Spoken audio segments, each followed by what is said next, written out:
तो दोस्तों आइए जानते हैं यहूदी धर्म का संपूर्ण इतिहास। यहूदी धर्म या जूडाइज्म विश्व के प्राचीनतम धर्मों में से एक है। दुनिया का प्रथम एकेश्वरवादी धर्म माना जाता है। इजराइल और हिब्रू भाषियों का राजधर्म है। इस धर्म में ईश्वर और उसके नबी यानी पैगंबर की मान्यता प्रधान है। इनके धार्मिक ग्रंथों में तनख, तालमुद और मिद्रश प्रमुख हैं। यहूदी मानते हैं कि सृष्टि की रचना से ही विद्यमान है। यहूदियों के धार्मिक स्थल को मंदिर, सिनेगॉग कहते हैं। ईसाई धर्म और इस्लाम का आधार यही परंपरा है, इसलिए इसे इब्राहिमी धर्म भी कहा जाता है। बाबिल के निर्वासन से लौटकर इजरायली जाति मुख्य रूप से यरूशलेम और उसके आसपास के जूडा नामक प्रदेश में बस गया था। इस कारण इजरायलियों के इस समय के धार्मिक और सामाजिक संगठन को जूडाइज्म कहते हैं। उस समय यरूशलेम का मंदिर यहूदी धर्म का केंद्र बना और यहूदियों को मसीह के आगमन की आशा बनी रहती थी। निर्वासन के पूर्व से ही और निर्वासन के समय में भी यशाया,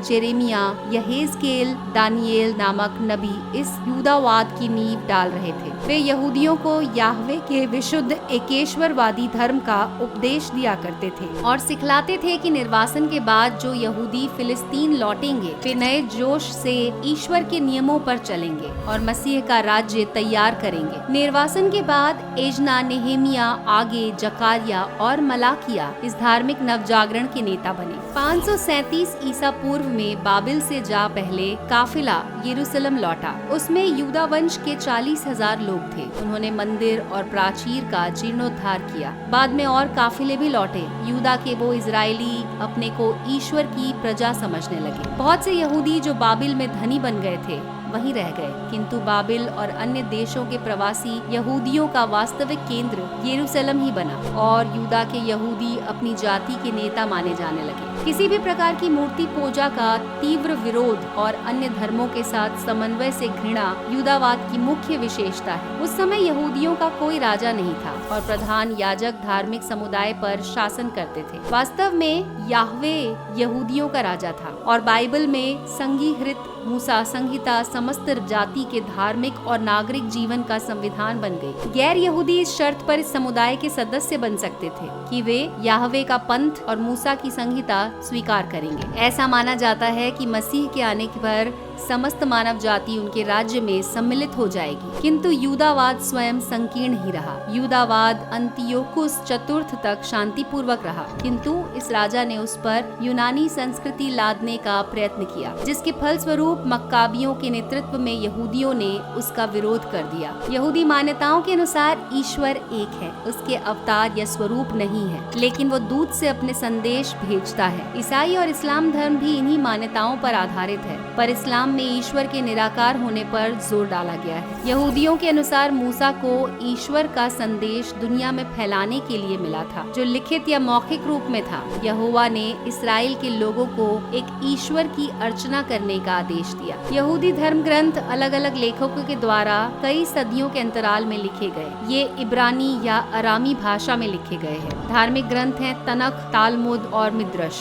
इसके अलावा सिद्दूर, हलाखा और कबाला भी है। नूह की बात करें तो यहूदी धर्म ग्रंथ तोरा के अनुसार हजरत नूह ने ईश्वर के आदेश पर जल प्रलय के समय बहुत बड़ा जहाज बनाया और उसी में सारी सृष्टि को बचाया। अब्राहम यहूदी, इस्लाम और ईसाई धर्म तीनों के पितामह माने जाते हैं। तोरा के अनुसार अब्राहम लगभग 2000 ईसा पूर्व अकीदियन साम्राज्य के ऊर प्रदेश में अपने इब्रानी कबीले के साथ रहते थे, जहाँ प्रचलित मूर्ति पूजा से व्यथित होकर उन्होंने ईश्वर की खोज में अपने कबीले के साथ एक लंबी यात्रा शुरू की। यर्दन नदी की तराई के प्रदेश में पहुंचने के बाद प्रथम इजरायली प्रदेश की नींव पड़ी। यहूदी मान्यता के अनुसार कालांतर में कनान प्रदेश में भीषण अकाल पड़ने के कारण इब्रानियों ने संपन्न मिस्र देश में जाकर शरण ली। मिस्र में कई वर्षों बाद इजराइल को गुलाम बना लिया। मूसा का जन्म मिस्र के गोशेन शहर में हुआ था। यहूदी इतिहास के अनुसार इन्होंने इब्रानियों को मिस्र की 400 वर्ष की गुलामी से बाहर निकाला। मूसा को ही यहूदी धर्म ग्रंथ की प्रथम 5 किताबों तोरा का रचयिता माना जाता है। उन्होंने ही ईश्वर के 10 विधान और व्यवस्था इब्नियों को प्रदान की है। तनख के अनुसार मूसा मिस्र में रोमेसेस तृतीय के शासन में थे, जो कि लगभग 1300 ईस्वी पूर्व था। और मत की बात करें तो यहूदी मृत्यु के बाद की दुनिया में यकीन नहीं रखते। उनके के हिसाब से सभी मनुष्यों का यहूदी होना जरूरी नहीं है। यहूदी दर्शन में वर्तमान को ही महत्वपूर्ण माना जाता है एवं हर क्षण को भरपूर के साथ जीना आवश्यक है। ईश्वर समय समय पर सही राह दिखाने के लिए नबियों को भेजता है। अपने हाथ से बनाई हुई मूर्ति को ईश्वर मानकर पूजना पूर्ण रूप से प्रतिबंधित है। अपने सारे कर्तव्यों को ईश्वर को समर्पित कर उनका पूरी ईमानदारी से निर्वाह असल धर्म है। यहूदी धर्म किसी निर्धारित पाप को मान्यता नहीं देता जिसमें मनुष्य जन्म से ही पापी हो। इसमें पाप और प्रायश्चित को निरंतर प्रक्रिया के रूप में माना जाता है और प्रायश्चित ही मुक्ति है। तो दोस्तों, ये था आज का हमारा ये वीडियो। आपको हमारा ये वीडियो कैसा लगा, वीडियो के कमेंट सेक्शन में लिखकर हमें जरूर बताएं।